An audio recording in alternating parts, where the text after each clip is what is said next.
Muling sinuri ng mga espesyalista ang dalawang Pangasinenseng may sakit sa balat. Nananawagan silang huwag katakutan ang dalawa dahil hindi naman madaling makahawa ang kanilang sakit. Nananawagan din ng tulong ang isang taga-Asinggan na may nararanasan ding sakit sa balat. Pakibalita tayo live kay Jet Arcediana ng GMA Dagupan. Maki Mark, mahigpit na binabantayan ng Provincial Health Office ang dalawang Pangasinenseng may sakit sa balat na nakakonfine ngayon sa Provincial Hospital. Sinagot ng lokal na pamahalaan ang lahat ng gastusin ng dalawang Pangasinenseng may sakit sa balat. Nakakonfine sila ngayon sa Provincial Hospital. Sa ikalawang araw ng mga pasyente sa pagamutan, mababakas ang ngiti sa kanila. Ang kanilang mga magulang, labis ang pasasalamat sa suporta mula sa iba't ibang sektor. Pero aminado silang nasaktan ang kanilang damdamin dahil pinandirihan daw sila ng unang kumalat ang balita.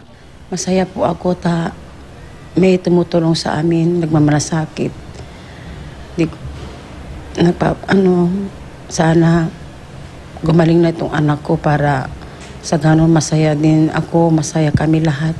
Nananawagan ng dalawang pasyente na huwag silang katakutan lalo pat mismong mga eksperto nang nagsabing hindi misteryoso at hindi madaling makahawang kanilang sakit sa balat. Nagpapasalamat po ko kasi madami pong tumutulong po sa amin. Huwag na po kaming pandiriyan kasi di naman po kami nakakahawa. Sana wag silang mandiri kasi ganito lang naman, wala namang nakakahawa. Ayon sa pamunuan ng ospital, muling sinuri ng mga espesyalista ang sakit ng dalawa. Kaya raw gamutin ng mga ito sa Provincial Hospital. Ang dalagang na-diagnose na may lepros, kailangan pang palakasin ang resistensya at salinan ng dugo. Ang medyo problemado tayo itong leprosy, itong ketong, no?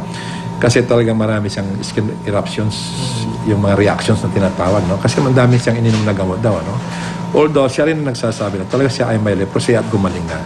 Hindi raw hahayaang umuwi sa kanilang mga bahay ang mga pasyente hanggat hindi sila gumagaling.